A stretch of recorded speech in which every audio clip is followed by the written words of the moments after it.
everybody, and welcome back to another episode of The GOAT. Woohoo! Number 28. What was that, Julie? Number 26. 26. We've done 26 of these, and we've talked about goats of all different shapes, sizes, what it takes to be a goat, who coaches goat, who helps goat, what. We have talked about everything goat related, and oh my God, there is the goat right there. So this is a time of unprecedented uniqueness in our world right now. Oh gosh, you could say that again. And it's because of one of the big reasons right now is because of the goat. The goat. She has the name. She is the goat. I mean, she's got a show, writing a book called The GOAT. I mean, this girl is the GOAT, Simone Biles. She is.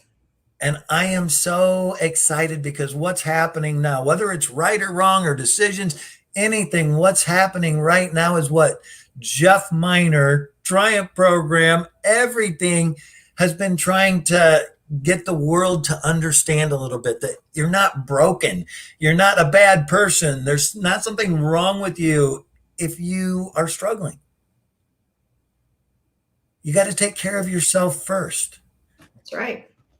And you know, that's what Simone has done. She has made a decision in a really difficult time to own her shit. Yeah. Yeah. To be real with the world in front of everybody with all the pressure on her and the expectations and knowing if she messed up, she could still beat everybody probably. But what happened was that she was dealing with like a panic attack, with an anxiety disorder that has happened to her because of a trauma that she's came out and talked about a couple of years ago. And when traumas happen to us, we live in fight, flight, or freeze. And until we resolve it fully, which means really go there and work on it and do a lot of trauma work, that trauma doesn't just go away and it starts to manifest inside of us. And it gets worse and worse. And right now you could see she's on stage in front of the world and she had a panic attack and she backed out because she needed to take care of herself in front of the world. She was feeling like, I let down my team. I let down the whole United States. I let down my coaches. I let down everybody to take care of me. How selfish was that? It was a tough call, for sure. Yeah. Yeah, because, well, now the debate is across the sports world and other world is she a hero or is she a villain? And I guess you can see it both sides. For sure, I have total empathy for her. If she was not feeling it in the moment, you've got to take care of yourself.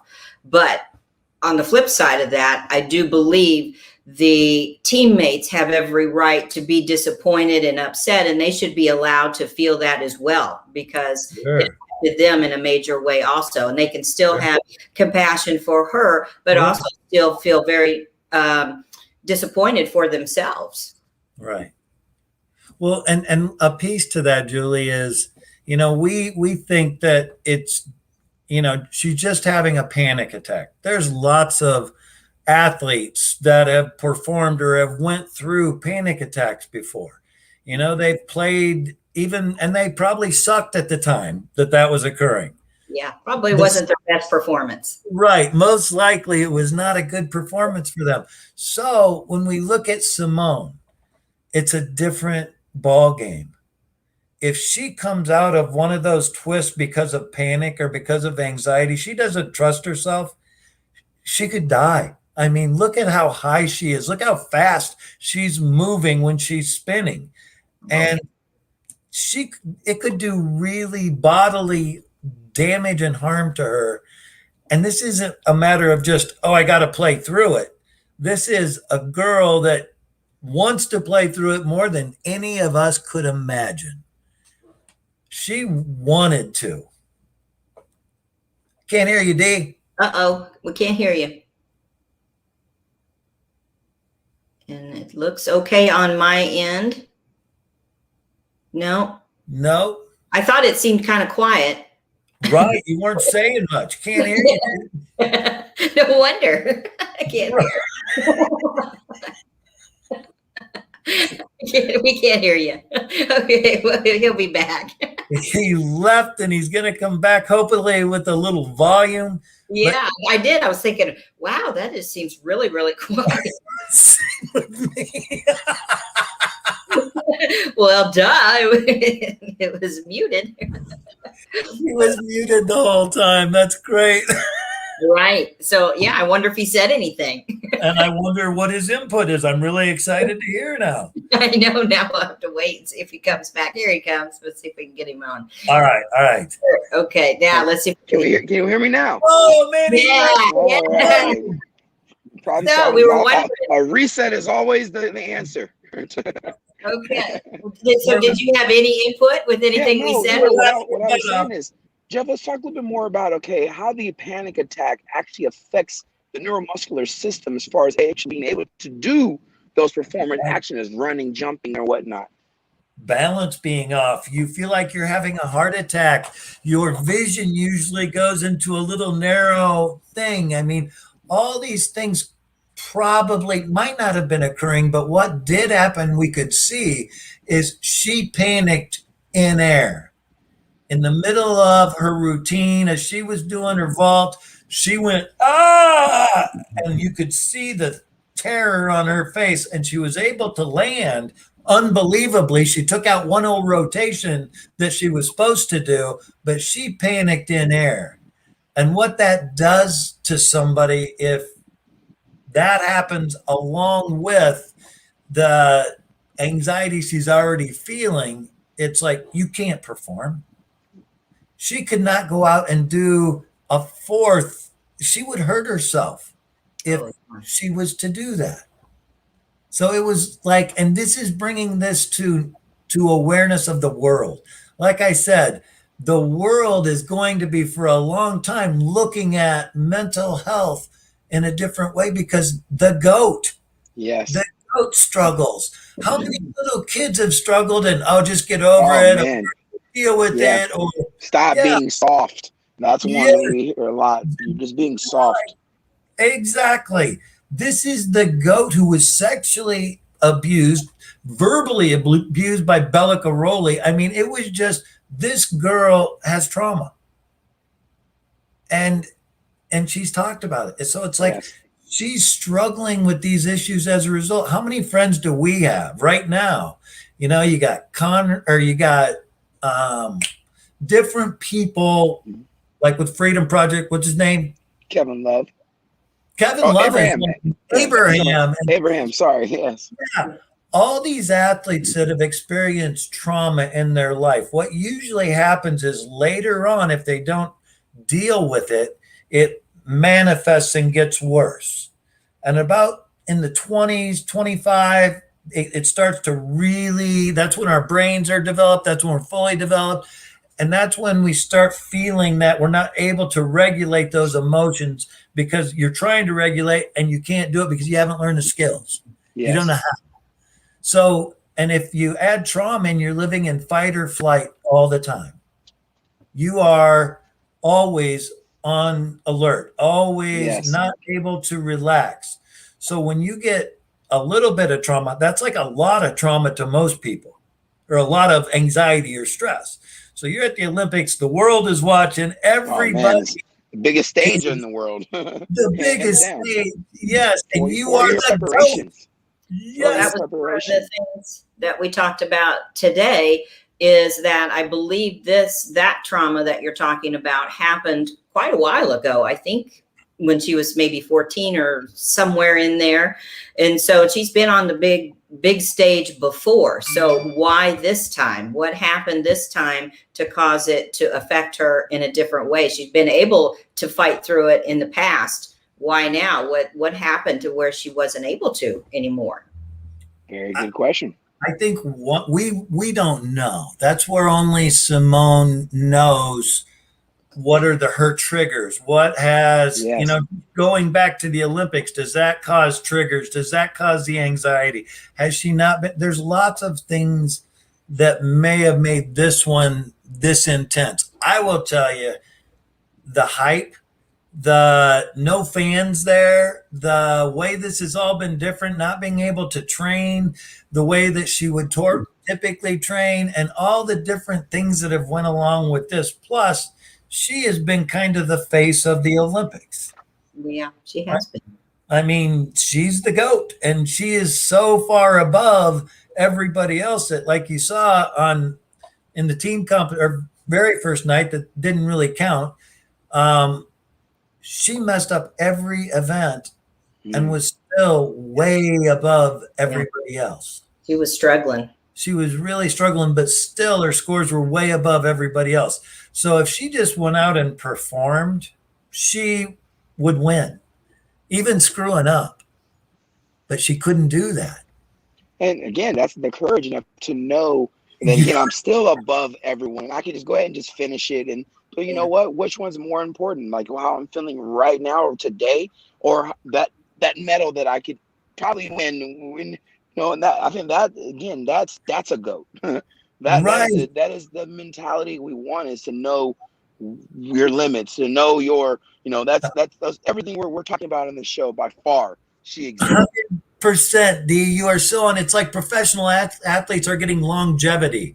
Oh, you mean I don't play through severe knee injury and do all this and get shots? And no, they're getting, oh, I probably need to get surgery, take care of it, and come back to the game. Some rest, yeah. And rest, taking care of things. It's a lot different than the way it used to be. It used to be toughen up, go do it, get in there, fight, come on, don't be a wimp, don't be a baby. You know, you always heard that stuff. And now it's changing, you know, with the Freedom Project that we're doing and different opportunities. I'm seeing such big changes, but there is nothing going to be as monumental as what Simone has done. Well, it came on the heels of Naomi also. Exactly. On the heels of Naomi and Michael Phelps coming out. And some of the other big name athletes, Kevin Love, different, you know, John McGraw, and you didn't want to show weakness on the team. Well, now it's, let's get them help. Let's support them. Let's get them strong so they can play their best. You know, it's like we're seeing this in a different light, and it's not a bad thing if you're getting mental health help. It's a good thing. Sure. Yeah. The tools of training and development have definitely progressed. I think it's still going to be a fine balance, because I think some athletes that do have just a weaker mentality use that as an excuse to escape from the pressures that they have to face. And that's the balance that a parent, a leader has to really understand, to assess and help their athlete talk through things to make that proper balance and understanding, for sure. Right. And you know what? That leads me into something, Damion, that I've been wanting to show for a long time. You know, Simone, I take my hat off to you. I hope that you get to compete in the individuals. You haven't decided yet, but I really do hope you're able to do that. But if not, I love you. I admire you. I think you are a true GOAT. And I just want to say that to the world, is she's a GOAT. Is tonight the individual? I believe it is tonight. Okay. Yeah. So, and we don't know if she's competing at all in that, or they didn't the last time I've heard. I haven't listened much during the day today, so I haven't either. So I don't know what's up, if anything new happened. I hope she does, but if not, if she's not feeling ready, it's okay, man. Yeah. Now, can she change her routine up, or is that something that's already been established and she has to do what? No, she can. I think she can change it up. Yeah, you can change it up. It's just that's not what you've been practicing. You've been practicing all year this routine. Right. So it's like adding different things would be complicated at this point. Right. She could, it would be difficult. Yeah. Instead of doing 3 rotations, she would only do 2. Yeah. I think that's kind of what she did on her own the first night. Okay. Yeah. So, but it's harder to do than you might think. I would think, but I can imagine. Yeah. So one of the things that I want to talk about, D, you're our parenting guy, and Yes. I wanted to work into the parenting part of our show tonight a little bit. As far as, do you know what the number one reason why kids give for not wanting to play sports, or one of the worst parts of growing up and playing sports? Do you know what that is? Letting their parents down. I want to have you go to a video, Julie, and show this little clip of the number one reason why kids drop out of sports. All right.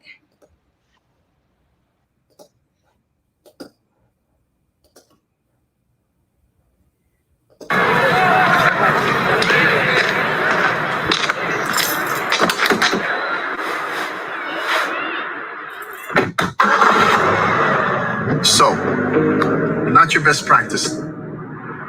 Can we agree on that? It seemed like you wanted to hang out with your friends more than practice. And that's fine if that's what you want to do. You know, just tell me. Because you can do that anytime. Maybe we can skip your next game. Because choosing to waste your time, that's one thing. But wasting my time and your coach's time, that's selfish. You don't care about other people. You don't care about hard work. You don't care about teamwork. That's why you're always on the bench, every time it matters. Your coaches think you're selfish. Your hockey coach, your soccer coach, your football coach, everyone does.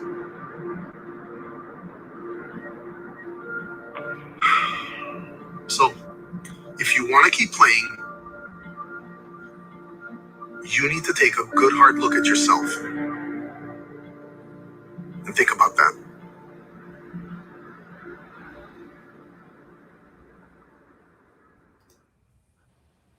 Oh, Yeah. that just makes me.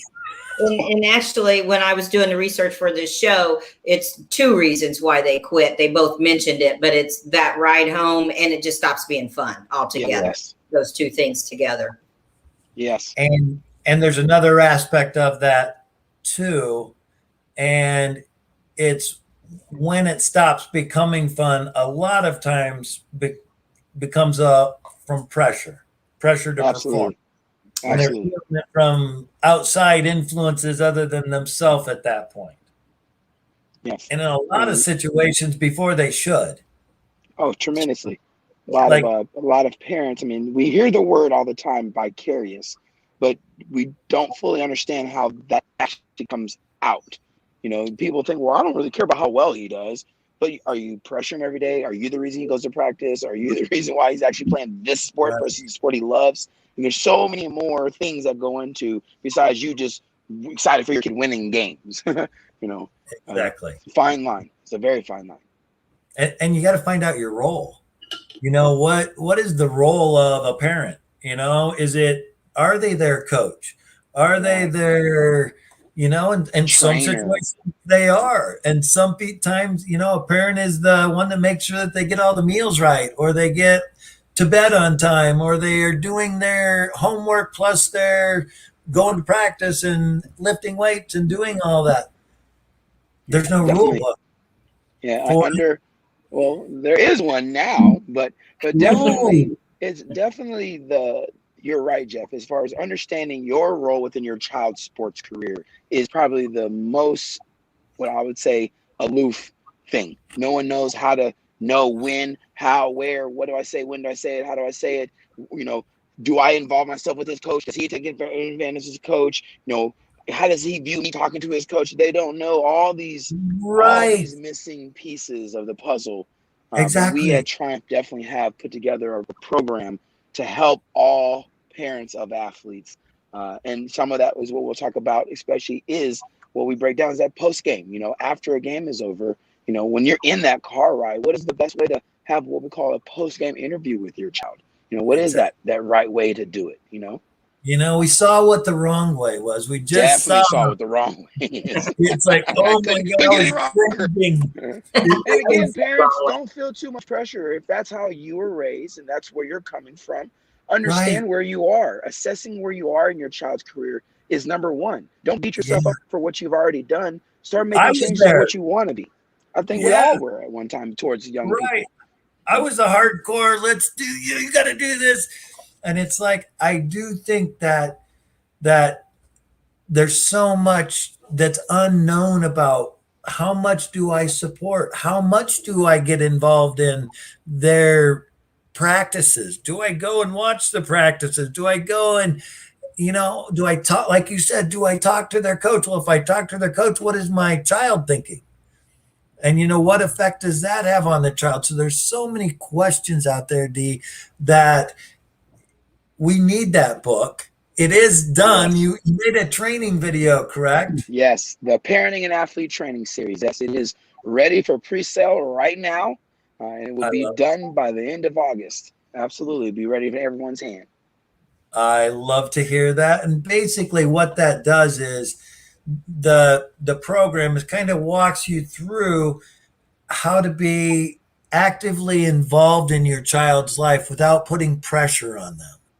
Yes. Without being overbearing, and making it your journey, and taking out the vicariously living through your child and making it about them and their journey. And one of the really cool things that I know about your program is one of your instructors on one of those active listening things just happens to be really good looking and really cool and really smart, because I've seen him before. He's like this genius dude, and he talks about active listening. Oh man, such a talent, skill, such a skill. Yeah. Most parents don't even listen to their kids more than 10 minutes a week in actual conversation. That's tough. But you know what? You think about that, and it's like, how do you engage people in conversation? As parents, we feel like we got to tell, we got to fix, we got to provide enlightenment. We got to be that parent that's, I'm there for them. Well, it's so hard also when they're teenagers. My experience, my kids didn't play sports, but they were teenagers, typical teenagers. And you would try to engage with them. Hey, tell me about your day. What's going on? And it's all right. It's okay. You couldn't get anything out of them. So how do you address that? How do you get more out of your kids? Well, everything starts with the routine, and everything starts with doing it earlier. A lot of parents wait to build that relationship till they feel their child's old enough to have adult conversations, or those types of parameters on what you say and don't say. Where the sooner you can get real with your child, the sooner they know they can talk to you about things that really matter. And the sooner you keep that open communication with your child, that there is no taboo subject, there is nothing that you can do that's going to make you ashamed or embarrass you or make you feel wrong. They're more than children. Definitely there's a role. There's a very fine line there, because there's a fine line in you're still the sheriff at a certain age, where you're the rule maker. You have to make sure they're following those rules.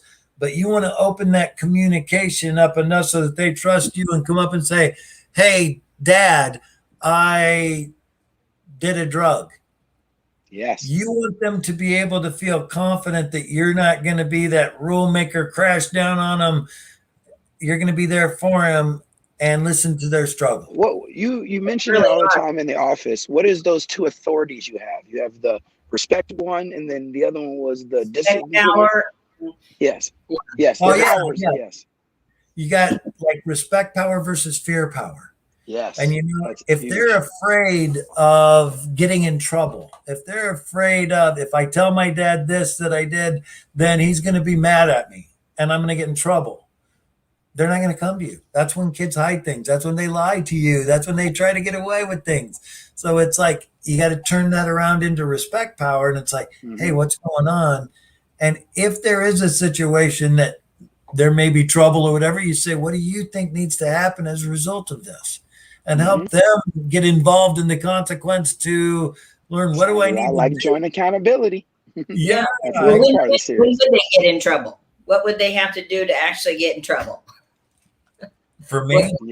Yeah. What would they have to do to be in trouble? And because sometimes it sounds like parents aren't allowed to be angry. And can a parent be angry and still be able to do this? Because Lord only knows, if you've got teenagers, you're going to be angry. Well, and Julie, I think we can really dive into that, because anger is a secondary emotion. So you're feeling a different emotion, but you're expressing it in wanting to say that it's coming out in anger, and you don't want me to have angry responses. No, I don't want you to have angry responses. I want you to feel anger if you're feeling it. But what is the response? How are you going to handle that response? And the only way you're going to fix that or really look at that is, what is causing the anger? I'm feeling sad. I'm feeling lonely. I'm feeling disrespected. I'm feeling those. Once you address those, then it doesn't have to come out in anger. It can come out as, I'm feeling really not heard right here, and I want to talk about that. That sounds like a lot of active listening right there. Oh, bingo! I love active listening. But very similar to the, like I said, the car ride situation. That's part of the training series post-game interview. And really, when it comes down to having a proper post-game interview with your child, it comes down to asking 3 questions. The very first question is, what did you learn? If they can find something they learned from the game, even if they had the worst game in their life, there's something they learned in that game that they can now do. Number 2, how can you use what you learned into the next game? If it's a tennis match, I learned that when I serve, I got to watch my elbow. I got to do whatever technique. Or when I get down in points, that's when I start feeling fear that I'm going to lose a match. If they can identify something and use something to use next time, they're already winning. They took that loss into a win already. And then the last one is the 3 questions that matter all the most. What are 3 positives I can take away from this? Because again, if they piss down their leg in performance, they can still find 3 positives. And especially if they find, she had fun during that time when this happened. We'll highlight those things. That's a great starting point of conversation to continue with your child after a game or a practice. That's exactly right. And you're helping them to find the positive, which you're not making it up for them. You're letting them see it. And you got to decide, am I their coach or am I their parent? And as a parent, if you're just their parent, you don't give a lot of what did you learn during this? Whatever they learned, you're not coaching. You're not trying to get more out of it. It's like, what did you learn? The next question is, what are you going to do with that? Next game, where are you going to use that? So it's not about you coaching them. It's not about telling them. It's none of that. And then the third one is, you might have to help them find positives at first, but then they're going to start finding positives. And it's like consistently.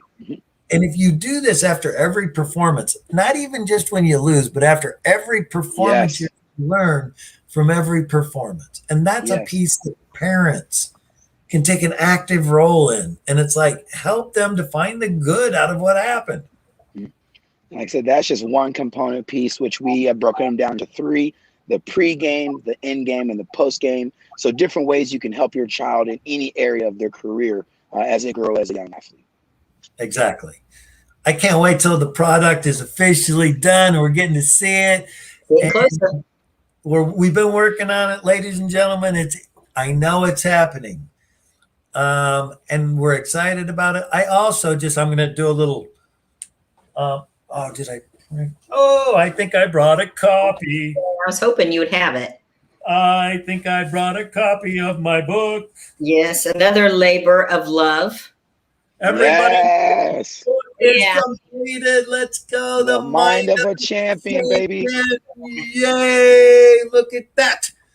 Beautiful. And it's official. There's like 100 and some pages and all kinds of cool things for your child and for you to go through. And it's talking about head trash and how to get over perfectionism and how to deal with a fear of failure or a fear of success. Or you can go through all kinds of finding your sports identity and who are you as an athlete, and learn the skill of relaxation on command and learning to focus and refocus and meditation and all kinds of really cool stuff in the book. And if you're interested or want more information, we're going to have it for sale soon. So And we'll give you more information. there's an electronic version also that you can actually fill out the blanks and fill it out in the Ooh, workbook love the electronically. technology, baby. Yeah. 2021. I'm moving up. Yeah. We're starting to become somebody. Right, we are somebody. That makes me smile. Yeah. Makes me smile because I got it off my list. Yes. It's been on my list for a year, maybe. I know it's been a huge task. Mhm. Yes. Yeah. And I'm so excited it's done. I've had some athletes that have already been working with it saying, I really love it. I really think it's great. Cool. So yeah, very excited by it. But I'm hoping to hear more feedback. Yes, me too. I want as much as I can. And we got a new coach coming on that is going to be working through it and learning about it. So that's exciting.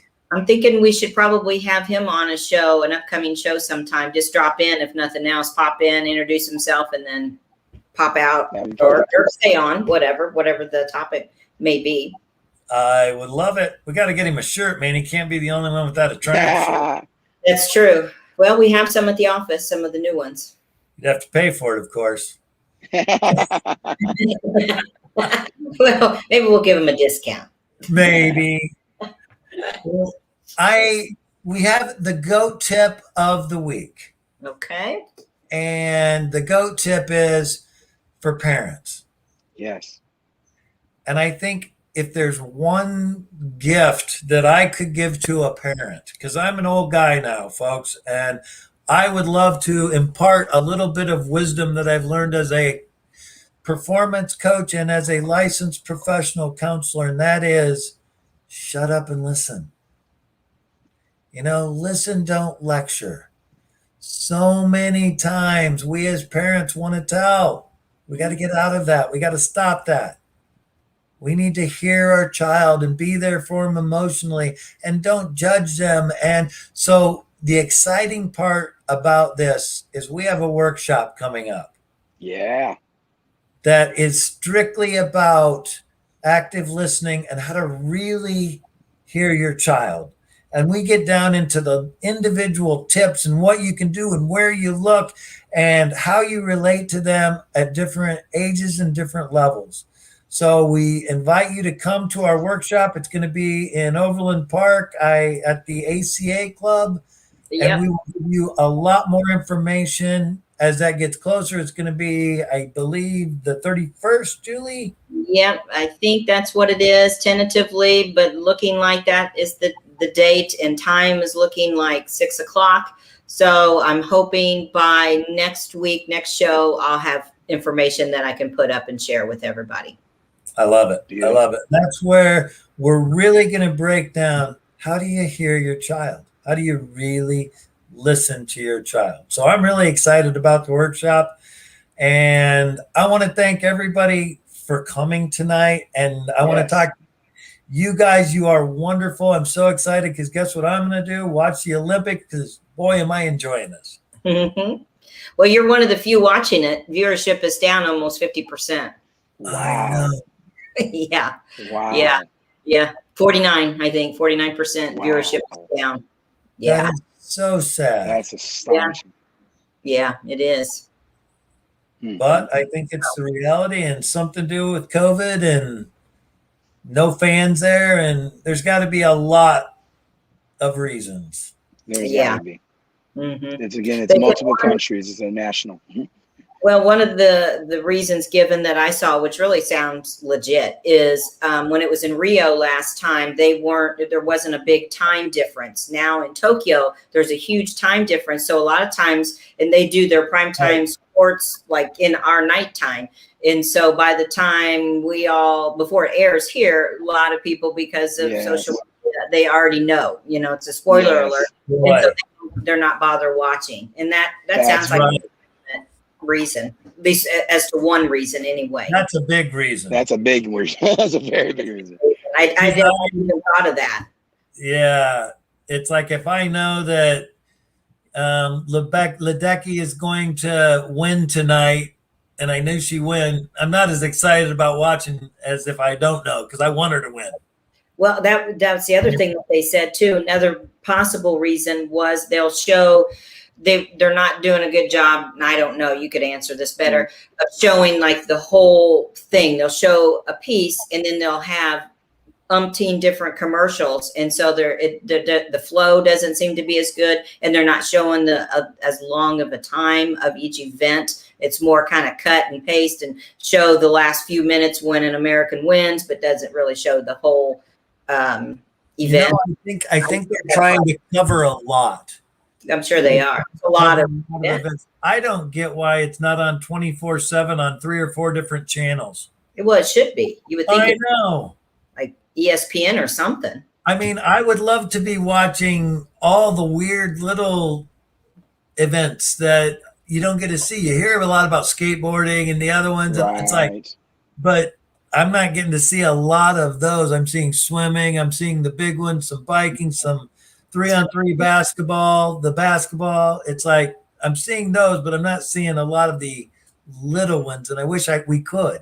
Curling, is that your favorite? You want to watch curling? I get all excited about curling, you know. You're getting to that curling age, Jeff. You are getting to that curling age. Yeah, that's your sport now, curling. Speaking of curling, this is why I created Triumph. I'll let you know, is when I was a little kid, my dad used to say, Jeff, if you go out and curl a baby pig every day, then by the time it gets to be a hog, you'll be able to curl it. So I did that, and I could curl 400 or 500 pound hog at the end. You didn't have hogs. No, you lived in the city. Your dad was a barber. Your dad was a barber. I was more country than you were. Wow. That's a big grew, man. I was able to do it if I stayed loyal and curled it every single day. I mean, damn, 400 or 500 pounds at the end. It was amazing. You could do it, though, for real. Well, you know. You're strong. You're strong. You are strong.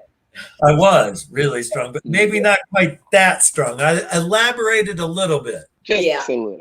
Just a little embellishment, but that's okay. It was really a goat. It should have been a goat. We had to curl the goat. A little 50-pound baby miniature goat. Right, a miniature, one of those ones.